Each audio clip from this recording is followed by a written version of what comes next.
Hello friends, this is Megha here and welcome to bio classes. तो कैसे हैं आप सभी लोग। आज हमारी रीट मैथ्स 2026 एग्जाम के लिए साइंस की ये सेकंड क्लास है जिसमें हम acid base and salt pH scale topic cover कर रहे हैं। ये पार्ट 2 है। फर्स्ट पार्ट में हमने एसिड कंप्लीट कर लिया था। आज हम basis and salt pH scale समझेंगे और ये सभी क्लासेस लेवल फर्स्ट और लेवल 2 दोनों ही स्टूडेंट्स के लिए हैं।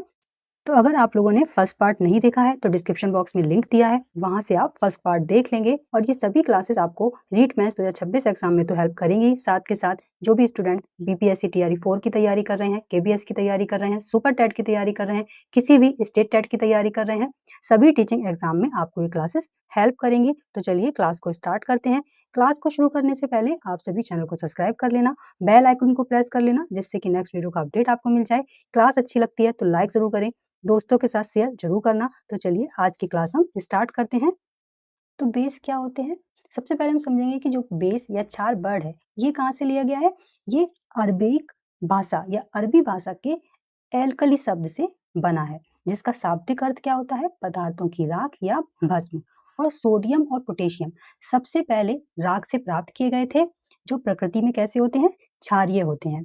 तो वे पदार्थ जिनका स्वाद कड़वा होता है, छूने पर फिसलन भरा लगता है, उन्हें हम क्या कहते हैं, बेस या क्षार कहते हैं। आपने देखा होगा जैसे कि बेकिंग सोडा या साबुन को जब आप हाथ में पकड़ते हैं तो किस तरीके से फिसलता है हमारे हाथ से, तो ये क्या है, बेस है। पहले हम समझ लेते हैं कि एल्केलाइंस क्या है। जहां भी आपने बेस पढ़ा होगा, क्षार पढ़ा होगा, तो वहां आपने एक वर्ड देखा होगा एल्केलाइंस। तो एल्केलाइंस क्या होते हैं, सॉल्युबल बेसिस आर कॉल्ड एल्केलाइंस, यानी कि जो सॉल्युबल बेसिस होते हैं उन्हें हम कहते हैं एल्केलाइंस। तो आपको क्लियर है एल्केलाइंस क्या है। क्षार का उपयोग कागज बनाने में, रेयन, साबुन, दवाइयां बनाने में किया जाता है। अब हम इसका पीएच देखेंगे। तो जब पीएच 7 से ज्यादा है, 7 से ऊपर है, तो क्या होगा, क्षार होगा। हमने एसिड का देखा था पीएच कितना था, 0 से 6.9, यानी कि 7 तक एसिड होगा। और अगर 7 से ज्यादा पीएच है किसी पदार्थ का तो वो क्या होगा, बेस होगा। तो इसकी जो रेंज है वो कितनी है, 7.1 से 14 होता है पीएच मान इसका। अब हम देखेंगे कुछ जनरल कैरेक्टरिस्टिक ऑफ बेसिस। क्षार स्वाद में तीखे या कड़वे होते हैं। ये लाल लिटमस को नीला कर देते हैं। स्पर्श करने पर साबुन जैसा व्यवहार दिखाते हैं। अम्लों को उदासीन करने की शक्ति होती है इनमें। और जो प्रबल क्षार होते हैं वो विद्युत के अच्छे सुचालक होते हैं, यानी कि जो बेसिस होते हैं वो गुड कंडक्टर ऑफ इलेक्ट्रिसिटी होते हैं। क्षार फेनोल्फथालीन को गुलाबी रंग में बदल देते हैं। इनमें हाइड्रोक्सिल समूह यानी कि OH माइनस पाया जाता है। क्षार जल में घुलकर hydroxyl ion OH minus ion छोड़ते हैं। तो आपने ये जनरल प्रॉपर्टीज देख ली बेसिस की। अब हम देखेंगे क्षार संबंधित आधुनिक विचार। तो आर्हेनियस के अनुसार क्षार पानी में अपघटित होकर हाइड्रोक्सिल आयन देते हैं। फॉर एग्जाम्पल NaOH को जब आप पानी में डिसॉल्व करते हैं तो ये Na प्लस और प्लस OH माइनस आयन देता है। बोस्टेड लॉरी बेस डेफिनेशन, ये पदार्थ विलयन से प्रोटोनों को ग्रहण करने में सक्षम होते हैं।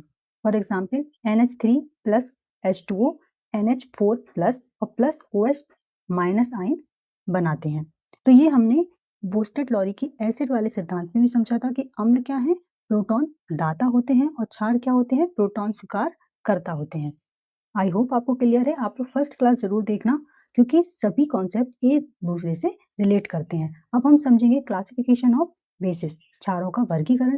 क्षारों को दो समूह में बांटा गया है, स्ट्रॉन्ग बेसिस और वीक बेसिस। तो पहले हम समझेंगे स्ट्रॉन्ग बेसिस यानी कि प्रबल क्षार कौन से हैं। क्षार जो जलीय विलयन में पूर्णतः आयनित हो जाते हैं, पूर्णतः आयनित हो जाते हैं तथा बड़ी मात्रा में हाइड्रोक्सिल आयन छोड़ते हैं, इन्हें हम क्या कहते हैं, स्ट्रॉन्ग बेसिस यानी कि प्रबल क्षार कहते हैं। और जो प्रबल क्षार होते हैं वो त्वचा के संपर्क में आने पर घाव उत्पन्न भी कर सकते हैं, ये इतने स्ट्रॉन्ग होते हैं।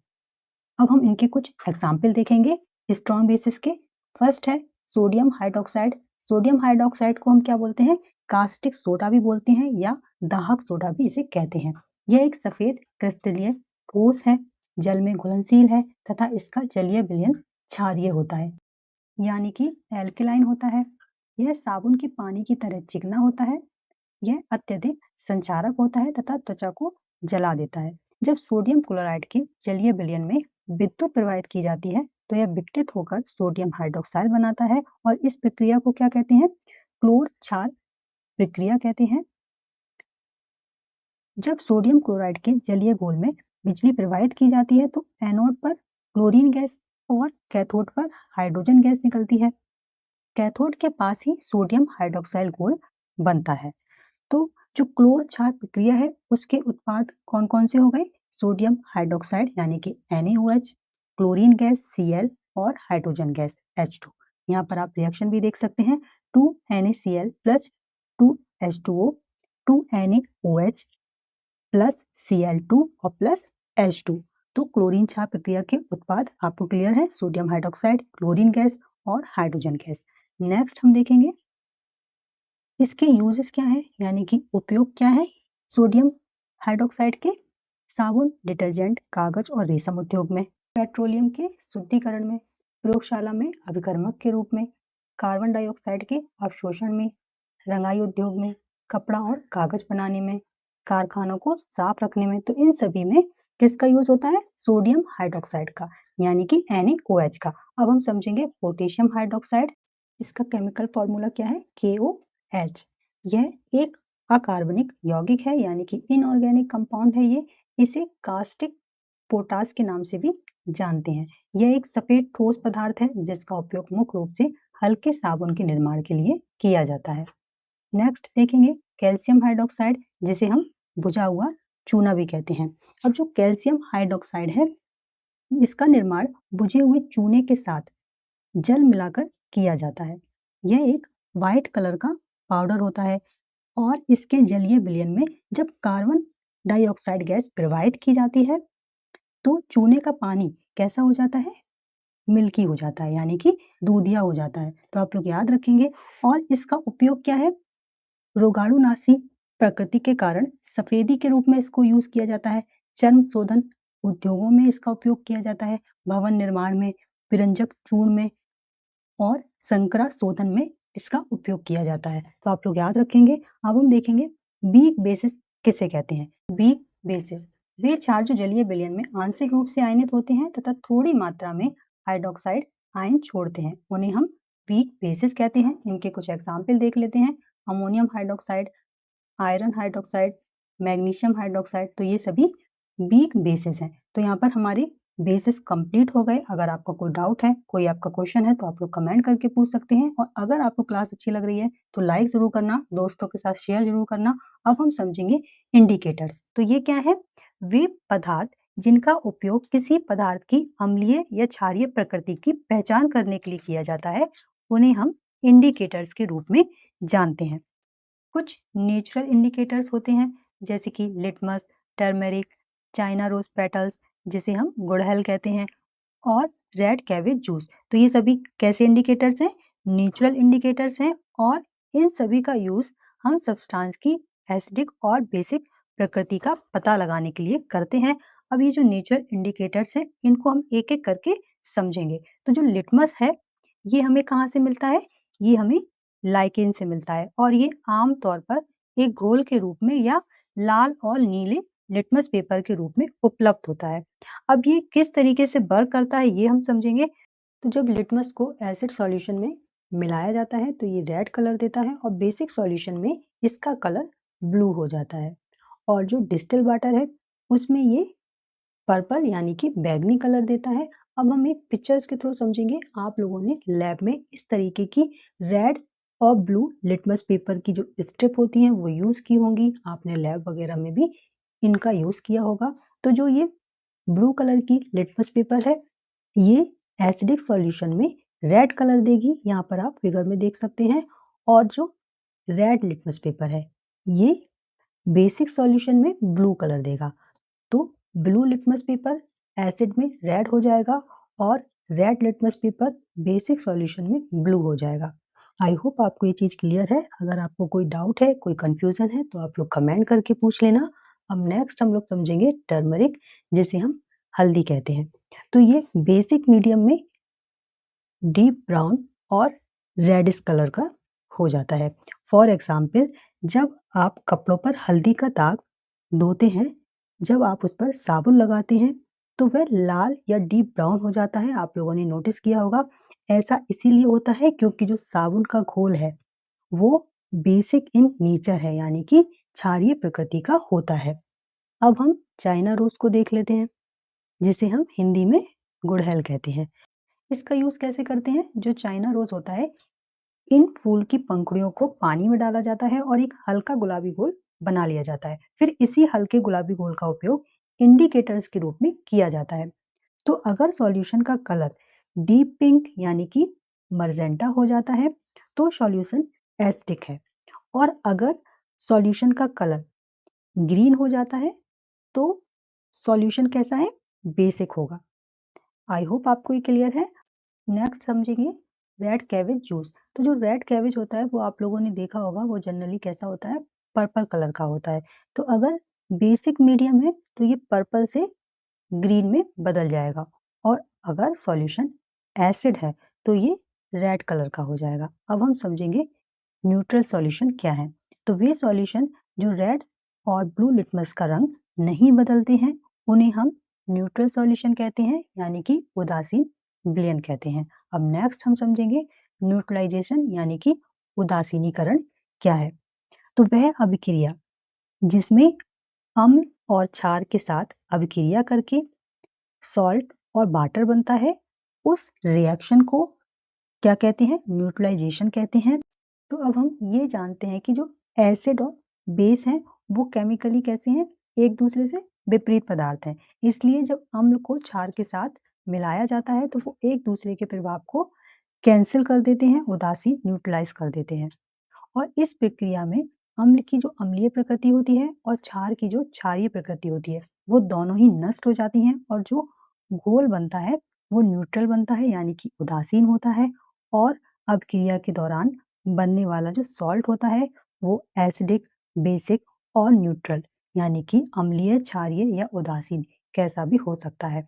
रिएक्शन के दौरान हमेशा कुछ हीट निकलती है जो मिश्रण के टेम्परेचर को बढ़ा देती है। अब यहाँ पर हम एक एग्जाम्पल को थोड़ा समझेंगे। एक हम एसिड लेंगे HCl हाइड्रोक्लोरिक एसिड, प्लस एक हम बेस लेंगे सोडियम हाइड्रोक्साइड NaOH। जब हम इनको रिएक्ट कराएंगे तो यहाँ पर हमें सॉल्ट मिलेगा NaCl सोडियम क्लोराइड, और वाटर हमें मिलेगा, और कुछ हीट निकलेगी जो कि रिएक्शन के टेम्परेचर को बढ़ा देगी। तो आई होप आपको न्यूट्रलाइजेशन की जो प्रोसेस है, न्यूट्रलाइजेशन क्या होता है, ये आपको क्लियर होगा। अब हम यहाँ पर ये समझेंगे जो न्यूट्रलाइजेशन है वो हमारी एवरीडे लाइफ में अहम भूमिका निभाते हैं। तो कुछ एग्जाम्पल हम देखेंगे न्यूट्रलाइजेशन के। फर्स्ट है इनडाइजेशन। जो हमारा पेट है उसमें HCl बनता है, ये तो हम सभी जानते हैं। जब ये HCl अधिक हो जाता है पेट में तो इनडाइजेशन की समस्या हो जाती है। इसमें पेट में दर्द और जलन हो सकती है। तो इस इनडाइजेशन से राहत पाने के लिए हम लोग एंटासिड का यूज करते हैं, जिसमें बेस कंटेंट्स होते हैं, जैसे कि मिल्क ऑफ मैग्नीशिया। इसमें क्या होता है? मैग्नीशियम हाइड्रोक्साइड, जो पेट में मौजूद अतिरिक्त एसिड को बेअसर करता है और इनडाइजेशन को ठीक कर देता है। सेकेंड एग्जाम्पल है आंट बाइट यानी कि चींटी का काटना। तो चींटी के डंक में कौन सा एसिड होता है? हमने समझा था फॉर्मिक एसिड होता है। तो एसिड के प्रभाव को हल्के बेस के साथ रगड़कर बेअसर किया जा सकता है। For example baking soda, calamine घोल जिसमें जिंक कार्बोनेट होता है। तो ये बेस चींटी द्वारा इंजेक्ट किए गए एसिड को बेअसर कर देते हैं और उसके प्रभाव को रद्द कर देते हैं। नेक्स्ट एग्जाम्पल देखेंगे बी स्टिंग यानी कि मधुमक्खी का डंक। तो विज्ञान की जानकारी के हिसाब से जो मधुमक्खी का डंक है इसका इलाज जो अचार होता है उसको रगड़कर किया जाता है, क्योंकि जो मधुमक्खी का डंक है ना उसमें एक बेस होता है। कौन सा बेस होता है? मेलिटिन। और अचार में मौजूद विनेगर, आप लोग सभी जानते हैं विनेगर में क्या होता है? एसिटिक एसिड होता है, जो कि इसके प्रभाव को रिजेक्ट कर देता है और बेअसर कर देता है। तो आपको ये क्लियर हो गया कि न्यूट्रलाइजेशन क्या है और किस तरीके से हमारी डेली लाइफ में ये अहम भूमिका निभाते हैं। अब हम लास्ट एग्जाम्पल और देखेंगे सॉइल ट्रीटमेंट यानी कि मृदा उपचार। सॉइल ट्रीटमेंट कैसे किया जाता है? जो मिट्टी होती है वो प्राकृतिक रूप से एसिडिक या बेसिक हो सकती है, क्योंकि अगर किसी स्थान की मिट्टी बहुत ज़्यादा अम्लीय है या बहुत ज़्यादा क्षारीय है तो पौधे जो हैं वो अच्छी तरीके से विकसित नहीं होंगे। और जो केमिकल फर्टिलाइजर का यूज़ किया जाता है तो जब इनका ज़्यादा यूज़ हो जाता है तो मिट्टी बहुत ज़्यादा अम्लीय हो जाती है। तो अगर मिट्टी जो सॉइल है वो अधिक एसिडिक है, तो उसे क्विक लाइम और सिलेक्ट लाइम जैसे बेसों का यूज करके सॉइल को ट्रीटेड किया जाता है। ये क्षार मिट्टी में मौजूद जो एक्सेस एसिड है उसको बेअसर करते हैं और इसकी अम्लीय प्रकृति कम कर देते हैं। और अगर मिट्टी क्षारीय है तो उसमें मैन्योर यानी कि खाद और कंपोस्ट नामक ऑर्गेनिक मैटर्स मिलाए जाते हैं, यानी कि कार्बनिक पदार्थ मिलाए जाते हैं। ये जो कार्बनिक पदार्थ हैं ये अम्ल छोड़ते हैं जो मिट्टी की क्षारीय प्रकृति को बेअसर कर देते हैं। तो आई होप आपको यहाँ तक सभी चीजें क्लियर हैं। और इसी तरीके से फैक्ट्री जो कारखाने होते हैं उनके द्वारा छोड़े जाने वाले वेस्ट यानी कि अपशिष्ट पदार्थों में एसिड होता है, और अगर इनको रिवर्स पॉन्ड्स लेक आदि में बहने दिया गया तो इसमें जो मौजूद मछलियां और अन्य जलीय जीव हैं वो मर जाएंगे। इसलिए जो फैक्ट्री में वेस्ट होता है ना उसको पहले छोड़ने से पहले उसमें बेसिस सब्सटेंस मिलाकर उनको बेअसर किया जाता है। तो आज की क्लास हम यहीं पर खत्म करेंगे। बाकी के कॉन्सेप्ट सॉल्ट है, पीएच स्केल है, ये हम नेक्स्ट पार्ट में कंप्लीट करेंगे। तो आज की क्लास में अगर आपको किसी भी पॉइंट में कोई डाउट है, कोई आपका क्वेश्चन है तो आप लोग कमेंट करके पूछ सकते हैं। रीट मेंस 2026 एग्जाम की तैयारी के लिए आप लोग इन सभी क्लासेस को जरूर फॉलो करना। मैं आपको सभी कॉन्सेप्ट डिटेल में कवर करा रही हूँ जिससे कि आपकी तैयारी अच्छी हो जाए। तो अगर आपको क्लास अच्छी लगी है तो लाइक जरूर करना, दोस्तों के साथ शेयर जरूर करना और चैनल को सब्सक्राइब कर लेना, बेल आइकन को प्रेस कर लेना जिससे कि नेक्स्ट वीडियो का अपडेट आपको मिल जाए। अब हम मिलते हैं नेक्स्ट क्लास में, तब तक बाय बाय, टेक केयर।